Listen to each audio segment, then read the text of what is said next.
Hi అండి. ఈరోజు వీడియోలో క్రిస్పీగా ఉండే తోటకూర వడలు ఎలా ప్రిపేర్ చేయాలో చేసి చూపిస్తున్నాను.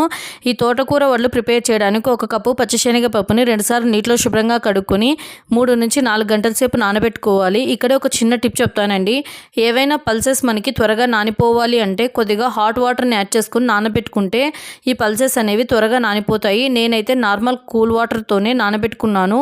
ఒక 3.5 అవర్స్ నానబెట్టుకున్న తర్వాత ఒక మిక్సీ జార్లోకి యాడ్ చేసుకొని మనము మిక్సీని ఆన్ ఆఫ్ చేస్తూ ఈ పచ్చిశనగపప్పుని మనము కొద్దిగా బరకగానే గ్రైండ్ చేసుకోవాలి. మరీ ఫైన్ పేస్ట్ లాగా చేసుకోకూడదు. అక్కడక్కడ మనకి ఇలా పచ్చిశనగపప్పు తగులుతూ ఉంటే మనకి వడల్లో టేస్టీగా ఉంటుంది. ఇలా మనము గ్రైండ్ చేసుకున్న మిశ్రమాన్ని అంతటిని ఒక గిన్నెలోకి యాడ్ చేసుకొని 1 టేబుల్ స్పూన్ జీలకర్ర, అలాగే ఒక పెద్ద సైజు ఆనియన్ని ఇలా సన్నగా తరుక్కున్న ముక్కలతో పాటు కొద్దిగా పచ్చిమిర్చి ముక్కలను సన్నగా తరుక్కున్న వాటిని, అలాగే కొద్దిగా కొత్తిమీర తరుగును కూడా యాడ్ చేసుకొని రుచికి సరిపడా ఉప్పును కూడా యాడ్ చేసుకొని తోటకూరని బాగా లేతగున్న తోటకూరని తీసుకొని ఇలా కొద్దిగా కాడలు కొద్దిగా మాత్రమే తీసుకొని సన్నగా తరుక్కొని నీటిలో 2 సార్లు శుభ్రంగా కడుక్కున్న తర్వాత నేను వీడియోలో చూపిస్తున్నట్టుగా మనము గ్రైండ్ చేసుకొని పెట్టుకున్న మిక్చర్లోకి యాడ్ చేసుకొని ఇలా బాగా మిక్స్ చేసుకోవాలి.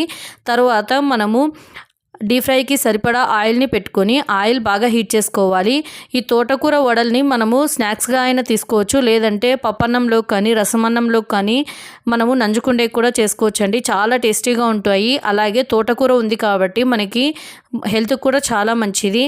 ఇలా ఆయిల్ బాగా హీట్ అయిన తర్వాత మనము కొద్దిగా చేతిని తడి చేసుకుంటూ నేను వీడియోలో చూపిస్తున్నట్టుగా ఇలా మనము కొద్దిగా మిశ్రమాన్ని తీసుకొని ఇలా వడల్లాగా ఒత్తుకొని ఇంకా మనము ఆయిల్లో డీప్ ఫ్రై చేసుకోవడమే. నేనైతే ఇలా చేత్తోనే చేసుకుంటుంటాను. లేదంటే మనము ఒక పాలిథిన్ కవర్ పైన కానీ మనము కొద్దిగా ఆయిల్ని అప్లై చేసుకొని కానీ చేసుకోవచ్చు. ఎలా చేసుకున్నా ఈ తోటకూర వడలు అనేవి మాత్రం చాలా క్రిస్పీగా చాలా టేస్టీగా ఉంటాయి. చాలా బాగుంటాయండి. తప్పకుండా మీరు కూడా ట్రై చేసి ఎలా కుదిరిందో కామెంట్ చేయండి. ఇటువంటి మంచి మంచి వీడియోస్ కోసం నా ఛానల్ని అయితే తప్పకుండా సబ్స్క్రైబ్ చేసుకోండి. ఇలా మనము ఆయిల్లోకి యాడ్ చేసుకున్న తర్వాత స్టవ్ని మీడియం ఫ్లేమ్లో పెట్టుకొని 2 వైపులా మనము తిప్పుకుంటూ లైట్ గోల్డెన్ బ్రౌన్ కలర్ వచ్చేంత వరకు ఫ్రై చేసుకోవాలి.